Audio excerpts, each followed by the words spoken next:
Shalom, selamat pagi kepada jemaat ECC.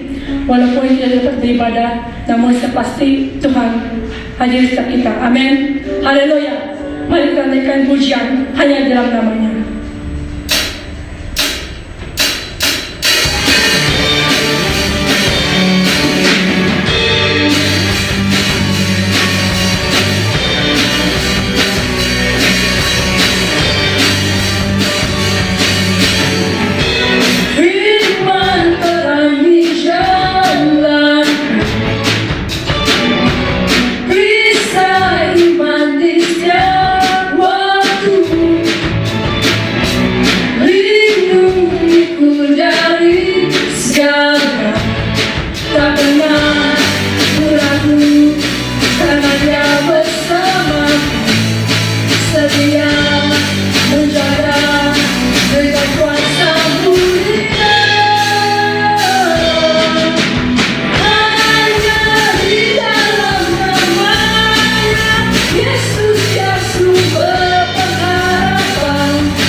sukacita syurga, itulah kekuatan bagi jiwa.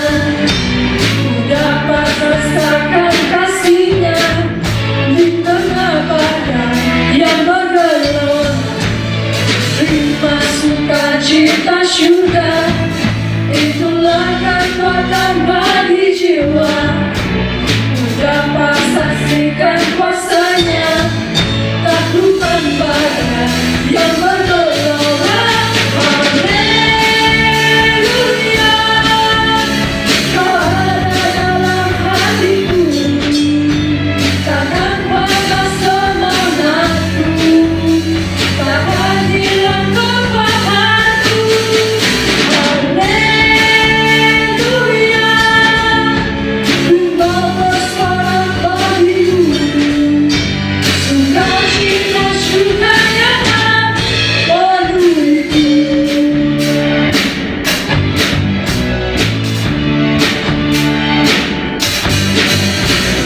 Terima sukacita syurga, itulah kekuatan bagi jiwa. Ku dapat saksikan kuasanya, taklukan badai yang bergelora. Haleluya, kau ada dalam hatiku, takkan patah semangatku, takkan hilang kekuatanku. Haleluya, ku mau bersorak bagimu, sukacita syurga yang memenuhiku.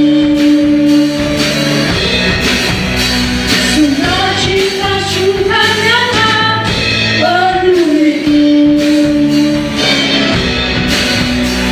Sukacita syurga yang memenuhiku.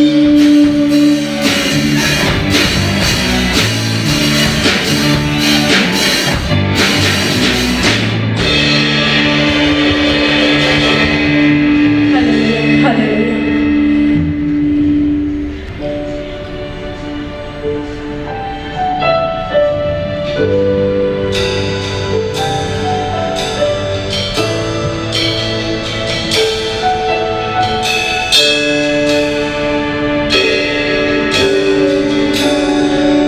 Betapa ku mencintaimu,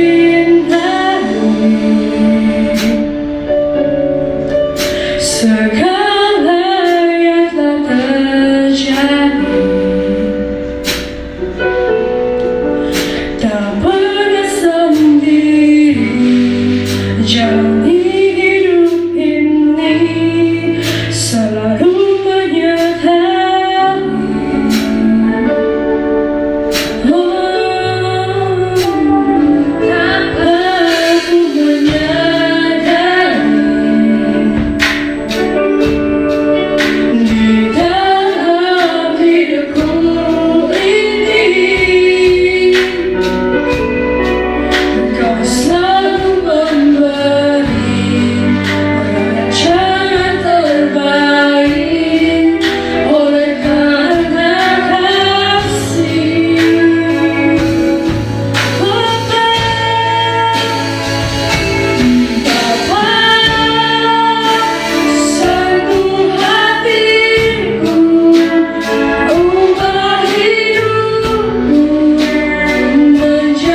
Shalom, salam damai buat semua jemaat SIB HCC dan semua yang sempat mengikuti ibadah online hari ini. Tema khotbah hari ini adalah mengenal murid Tuhan Yesus. Dan murid Yesus yang akan kita pelajari ialah Rasul Filipus, Rasul Bartolomeus alias Nathanael, dan Rasul Thomas. Teks Alkitab kita hari ini terdapat dalam Injil Lukas bab 6 ayat 12 hingga 16. Mari kita berdoa. Bapa di surga, sebentar ini kami belajar firman-Mu. Bantu kami untuk mengertinya. Biarlah firman-Mu mendapat tempat di dalam hati kami. Dan kami dikuatkan, kami didorong dan mempelajari sungguh-sungguh kehidupan rasul-rasul-Mu yang telah memberikan teladan yang luar biasa kepada kami hari ini. Terpujilah Engkau ya Tuhan, kami sudah siap untuk mendengar firman-Mu. Di dalam nama Tuhan Yesus, kami sudah berdoa. Amin.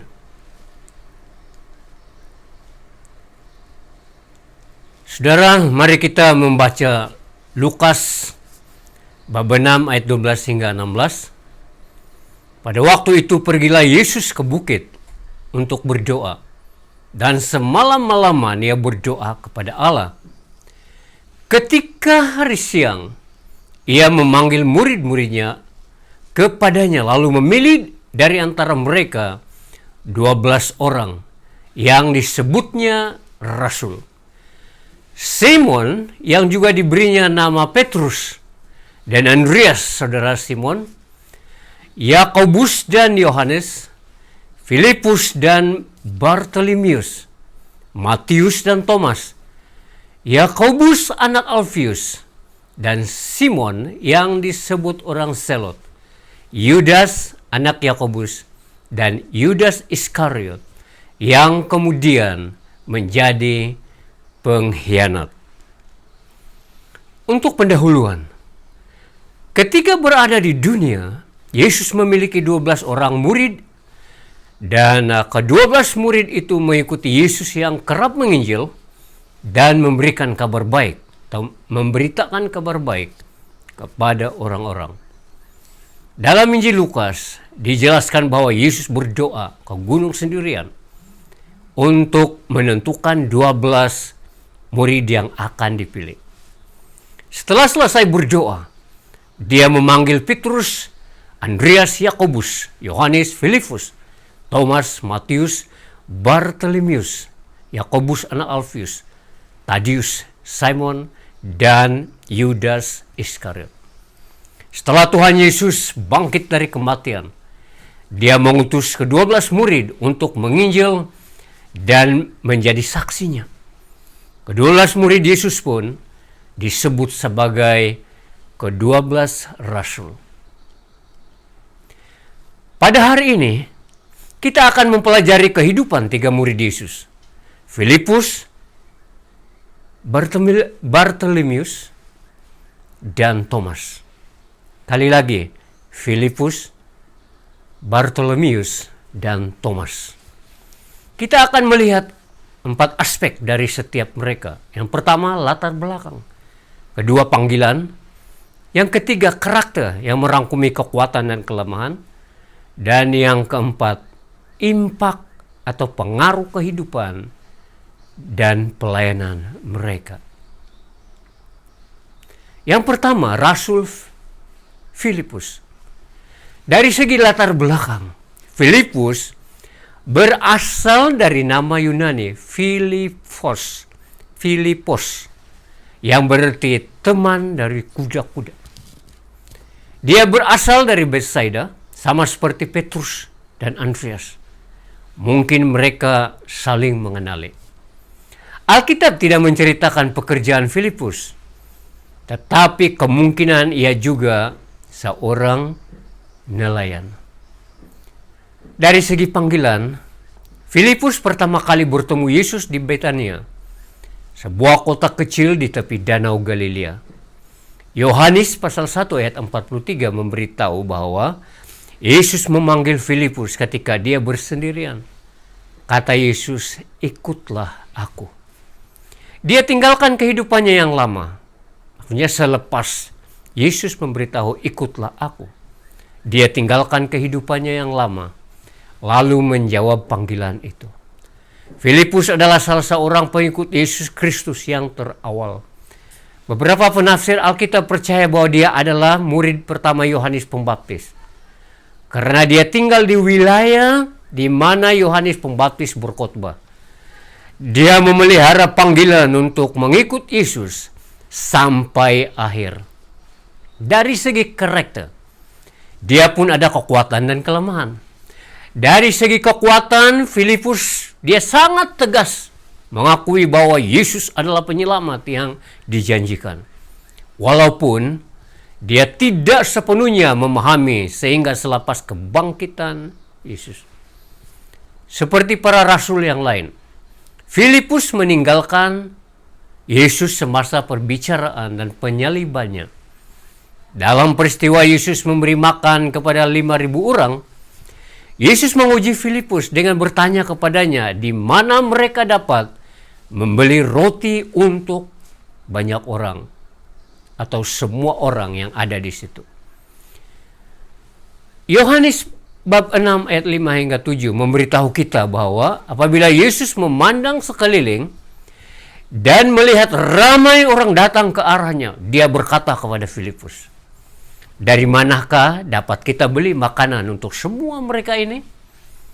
Sebenarnya Yesus bertanya itu untuk menguji Filipus saja, karena dia tahu apa yang akan dilakukannya.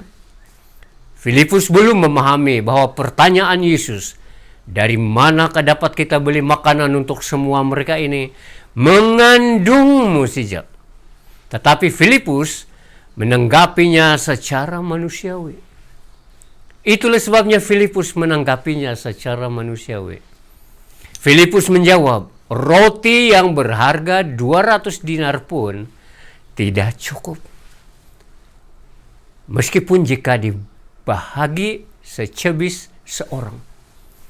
Akhirnya Filipus tahu bahwa Yesus berkuasa menyediakan makanan yang cukup untuk semua orang yang hadir. Pikiran Filipus mulai terbuka. Yesus bukan manusia biasa. Dari segi impact atau pengaruh kehidupan dan pelayanan Filipus, setelah menjadi murid Yesus, ia segera bersaksi dan menyebarkan ajaran Tuhan Yesus. Orang pertama yang ia berikan kesaksian tentang Yesus adalah temannya Bartolomeus, yang juga disebut Nathanael. Akhirnya Nathanael pun menjadi murid Tuhan Yesus yang setia. Sesudah kenaikan Tuhan Yesus ke surga, dan setelah Filipus menerima karunia Roh Kudus, Filipus melakukan pelayanan pemberitaan Injil di Asia Kecil, sekarang wilayah Turki. Dalam pelayanannya tersebut, ia mati syahid di tempat itu. Tradisi mengatakan bahwa Filipus telah dihukum cambuk dan dilemparkan ke dalam penjara serta kemudian disalibkan di Hierapolis, sebuah kota dekat Kolosi dan Laodikia. Saya bersyukur karena pada tahun yang lalu, bulan Januari tahun lalu, saya sempat berkunjung di peninggalan kota itu, dan memang kota itu luar biasa. Ada 3 pelajaran yang kita boleh hayati dari kehidupan Filipus sebagai pengikut Tuhan Yesus. Pertama, dia sungguh-sungguh memperhatikan ajaran Yesus. Kehidupan kekal Kristus tersedia untuk sesiapa saja yang menginginkannya. Kedua, Filipus bukan sekadar belajar kebenaran, tetapi dia benar-benar praktikkan ajaran Yesus yang dia fahami. Juga tekun memberitakan Injil selepas kebangkitan dan kenaikan Yesus. Yang ketiga, Filipus setia sampai akhir dan tidak takut mati karena iman dan Injil kerajaan Allah. Rasul kedua yang kita mau pelajari adalah Rasul Bartolomeus. Dari segi latar belakang, kebanyakan cendekiawan percaya bahwa Nathanael dan Bartolomeus adalah orang yang sama. Nama Bartolomeus adalah penamaan keluarga yang bermaksud anak tolmai. Nathanael bermaksud pemberian Tuhan. Dalam Injil Sinoptik, maksudnya Matius, Markus, Lukas, nama Bartolomeus selalu mengikuti Filipus dalam senarai 12 rasul. Dalam Injil Yohanes, Bartolomeus tidak disebut sama sekali, tetapi yang digunakan ialah Nathanael. Dari segi panggilan, kehidupan awal Bartolomeus tidak diketahui. Kita hanya kenal dia sebagai atau setelah Filipus memperkenalkan dia kepada Yesus. Yohanes 1:45 memberitahu kita bahwa Filipus bertemu Nathanael dan berkata, "Kami telah bertemu dengan orang yang disebut oleh Musa dalam kitab Taurat dan oleh nabi-nabi. Orang itu ialah Yesus, anak Yusuf dari Nazaret." Di ayat 46, Nathanael berkata, "Mungkinkah sesuatu yang baik datang dari Nazaret?" Kemudian Filipus menjawab, "Marilah lihat." Walaupun ragu-ragu, ia akhirnya tetap menemui Yesus karena kesaksian Filipus. Di ayat 47, memberitahu kita bahwa ketika Yesus melihat Nathanael berjalan ke arahnya, dia berkata, "Ini orang Israel. Ini orang Israel tulen. Tiada yang palsu pada dirinya." Di ayat 48, Nathanael bertanya, "Bagaimana engkau mengenal aku?" Yesus menjawab, "Sebelum Filipus memanggilmu, aku telah melihatmu di bawah pokok ara itu." Mendengar kata-kata Yesus itu, Nathanael berseru, "Rabi, engkau anak Allah. Engkau raja bangsa Israel." Dari segi karakter, Bartolomeus pun ada kekuatan dan ada kelemahan. Dari segi kekuatan, dia pribadi yang jujur, cerdas dan tulus. Selain itu, ia juga memiliki pikiran yang terbuka. Semasa bertemu dengan Yesus buat pertama kalinya, Bartolomeus mengatasi keraguannya tentang ketiadaan yang perkara yang baik di Nazaret. Dan ia meninggalkan masa lampau, kemudian ikut Yesus. Seperti kebanyakan pengikut lain, Bartolomeus pun meninggalkan Yesus semasa perbicaraan dan penyaliban Yesus. Dari segi impact kehidupan dan pelayanan, Bartolomeus menerima panggilan Yesus dan menjadi pengikutnya dengan setia.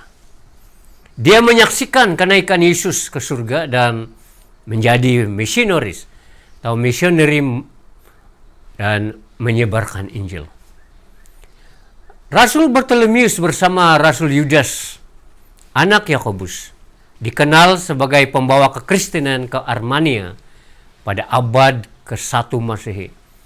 Mereka berdua dianggap santos pelindung bagi gereja apostolik Armenia. Menurut tradisi sejarah gereja, Bartolomeus membawa terjemahan Injil Matius ke utara India. Dia juga melayani di Mesopotamia, Likoania, dan Armenia. Dan dikatakan bahwa ia telah membawa Polemius, Raja Armenia, menjadi penganut Kristen. Akibatnya, Astyages, saudara laki-laki Polemius, menyuruh Bartholomeus dihukum mati. Ia mati sahih dengan kulitnya dibuka hidup-hidup, kemudian disalibkan terbalik di Albania. Pada abad ke-13, biara Saint Bartholomew Monastery didirikan di Armenia pada tempat kemartiran Rasul Bartholomeus di daerah Baspurakan di Greta Armenia, sekarang bagian tenggara Turki. Banyak yang kita boleh belajar dari hidup Bartholomeus sebagai pengikut Kristus. Dia setia sampai akhir, walaupun berhadapan dengan banyak ancaman pelayanan. Bebannya terhadap orang yang terhilang sangat kuat. Hidup jujur dan sentiasa bersandar kepada Tuhan. Rasul terakhir yang kita mau pelajari pada kesempatan ini ialah Rasul Thomas. Dari segi latar belakang, kampung asal Thomas tidak diketahui. Thomas adalah salah satu dari 12 murid Yesus yang sangat populer. Dia tokoh penting dalam Alkitab. Kisah hidupnya sangat menginspirasi. Nama Thomas dalam bahasa Yunani adalah Thomas, berasal dari Ibrani Tom, yang dalam bahasa Aram disebut Toma, yang berarti anak kembar. Maknanya Thomas itu anak kembar. Siapa kembarnya tidak disebut. Injil Yohanes 3 kali memakai terjemahan Yunaninya, yaitu dengan nama Didymus atau Didymus. Dari segi panggilan, Alkitab tidak memberitahu bila pertama kali Thomas bertemu dengan Yesus. Namanya disebut pertama kali waktu Yesus memilih 12 orang yang menjadi pengikutnya. Dari segi karakter, seperti rasul-rasul yang lain, Thomas pun ada kelemahan. Ia pun meninggalkan Yesus waktu Yesus ditangkap dan dibicarakan. Dia juga mencari bukti sebelum percaya. Tetapi Rasul Thomas juga banyak kekuatan. Kita dapat melihat kekuatannya melalui beberapa interaksinya dengan Yesus. Thomas disebut dalam Alkitab ketika Yesus membawa murid-muridnya melawat Marta dan Maria di rumah mereka setelah 4 hari Lazarus mati dan dikuburkan.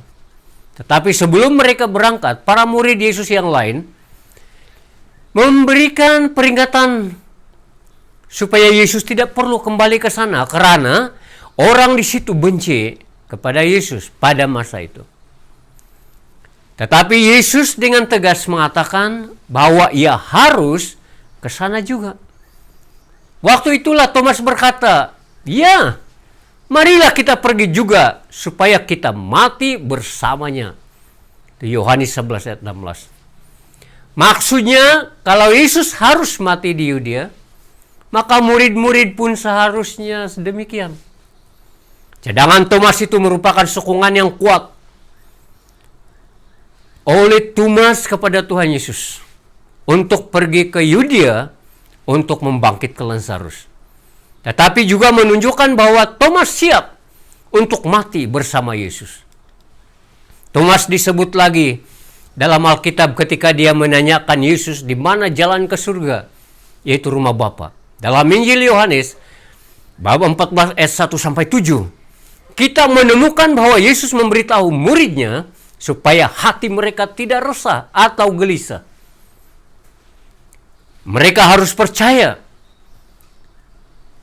kepada Allah dan juga percaya kepada Yesus. Di dalam rumah Bapanya ada banyak tempat tinggal. Jika hal itu tidak benar, maka Yesus pun tidak beritahu mereka. Yesus akan pergi menyediakan tempat untuk mereka. Selepas Yesus pergi dan menyediakan tempat untuk mereka, Yesus akan pulang dan membawa mereka ke tempatnya. Supaya di tempat Yesus berada di situ, juga murid-muridnya berada. Maksudnya berada di situ. Di mana Yesus berada, murid-muridnya pun ada di situ. Yesus memberitahu mereka bahwa mereka sebenarnya tahu jalan ke tempat dia pergi. Setelah Yesus memberitahu hal itu, Thomas bertanya kepada Yesus, "Tuhan, kami tidak tahu kemana Engkau pergi. Bagaimana kami mungkin tahu jalan ke sana?" Yesus menjawab, "Akulah jalan, kebenaran dan hidup. Tiada seorang pun datang kepada Bapa kecuali melalui Aku. Dengan mengenalku, kamu mengenalku juga. Mulai sekarang kamu mengenalnya, malah sudah pun melihatnya." Thomas sekali lagi disebut Alkitab ketika di dalam Alkitab, ketika ia meminta kepastian bahwa Yesus yang menampakkan dirinya kepada murid-murid yang lain adalah benar-benar Yesus yang telah disalibkan. Dalam Injil Yohanes pasal 20 ayat 24 hingga 29, kita temui bahwa Thomas yang digelar Didimus, seorang daripada murid Yesus yang 12 itu, tidak ada bersama mereka apabila Yesus datang atau ketika Yesus datang.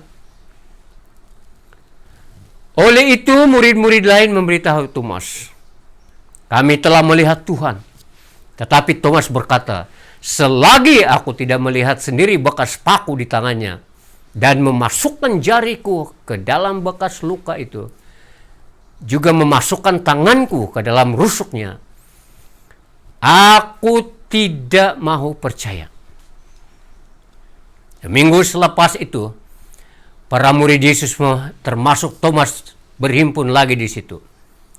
Sungguh pun pintu terkunci seperti dahulu. Yesus muncul dalam kalangan mereka lalu berkata, "Damai sejahtera kepada kamu." Setelah itu dia berkata kepada Thomas, "Hulurkanlah jarimu di sini dan lihatlah tanganku. Hulurkanlah tanganmu dan masukkannya ke dalam rusukku. Jangan ragu-ragu lagi, percayalah." Thomas pun berkata kepada Yesus, "Ya Tuhanku, ya Allahku." Yesus berkata kepadanya, "Thomas, oleh sebab kamu telah melihatku, maka kamu percaya. Diberkatilah orang yang percaya walaupun tidak melihat aku." Dari segi impak kehidupan dan pelayanan Rasul Thomas, perjumpaan dengan Yesus yang bangkit mengubah diri Thomas. Thomas menjadi perintis perkabaran Injil di kerajaan Persia, membawa berita Injil ke India, khususnya di Malabar dan Travancore, India Selatan, sehingga lahir gereja Martoma yang berkembang sehingga sekarang, dan menghasilkan pemberita Injil yang membawa Injil ke Indonesia pada abad ke-7 di Barus, pantai barat Sumatera Utara. Thomas ditusuk dengan lembing dan mati syahid di India sekitar tahun 72. Maksudnya di akhir hidup Thomas, dengan kesetiaannya melayani Tuhan, dia menjadi seorang martir. Terdapat pelajaran penting yang dapat diperoleh dari belajar Thomas.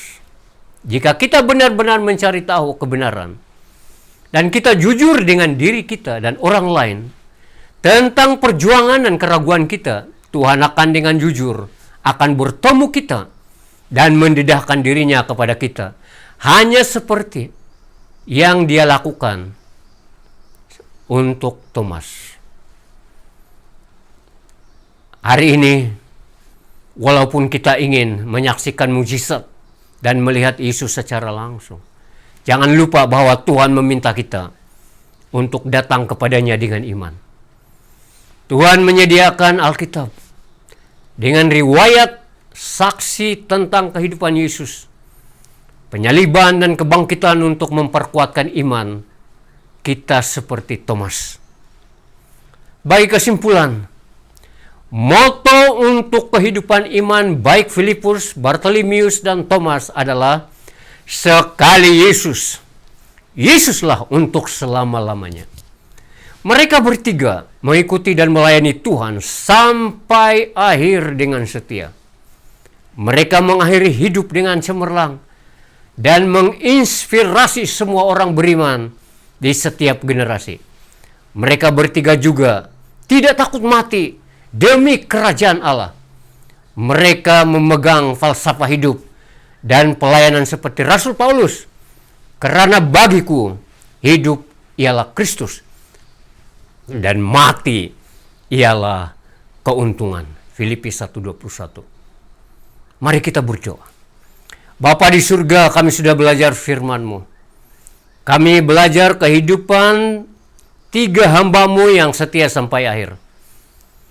Bantu kami Tuhan supaya kami bukan saja mendengar firman-Mu, tapi benar-benar dapat mempraktikkan firman-Mu.